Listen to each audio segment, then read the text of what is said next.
In the ancient world, there were two massive powers, the Han Empire in the east and the Roman Empire in the west. Yet one survived as a continuous civilization for 2 millennia, while the other shattered into dozens of isolated nations. We find the cause in their underlying data structures, the mechanics of how each culture recorded information. They used 2 different kinds of registry. Look at this map of Western Europe. Latin was strictly phonetic, recording exact spoken sounds. As populations spread, they naturally spoke differently. Because writing followed speech, the text drifted with them, splintering into distinct Romance languages. The original classical Latin text retreated behind the walls of the Vatican and the universities. It became an artificial glue, held only by the elites, completely losing the common people. Now look at the East.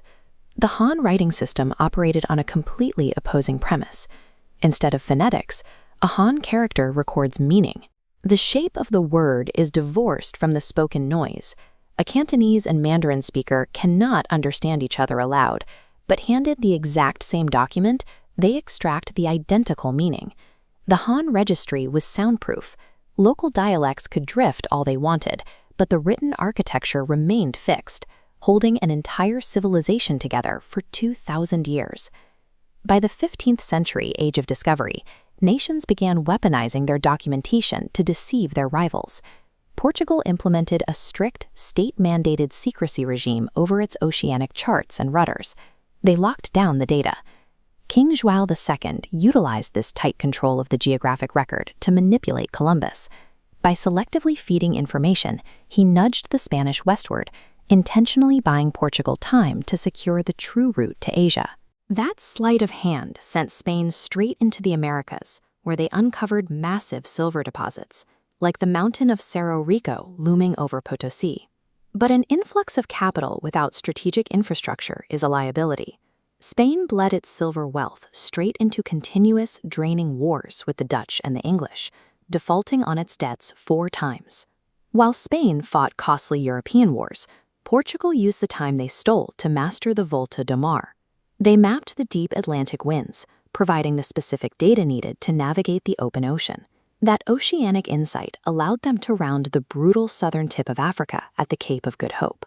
A physical barrier that had tortured previous explorers was now a geopolitical gateway. Breaking past that cape gave the Portuguese a 100-year monopoly on the Indian Ocean spice trade. They dropped permanent stone footprints, like the Viceroy's Arch in Goa, to cement their administrative control.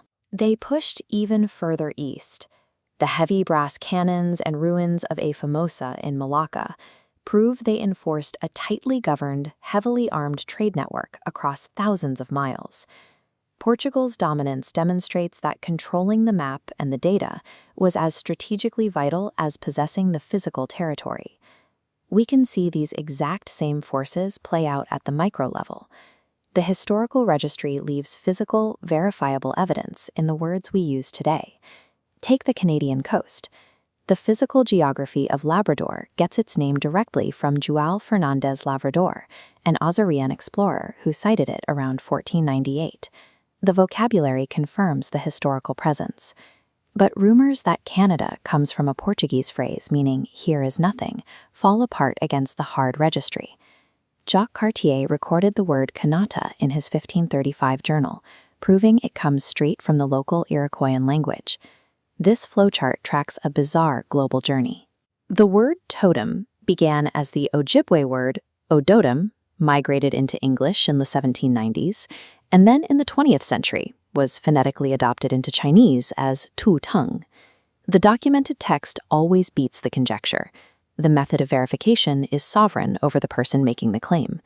In 1440, a philosopher named Nicholas of Cusa called this docta ignorantia, learned ignorance.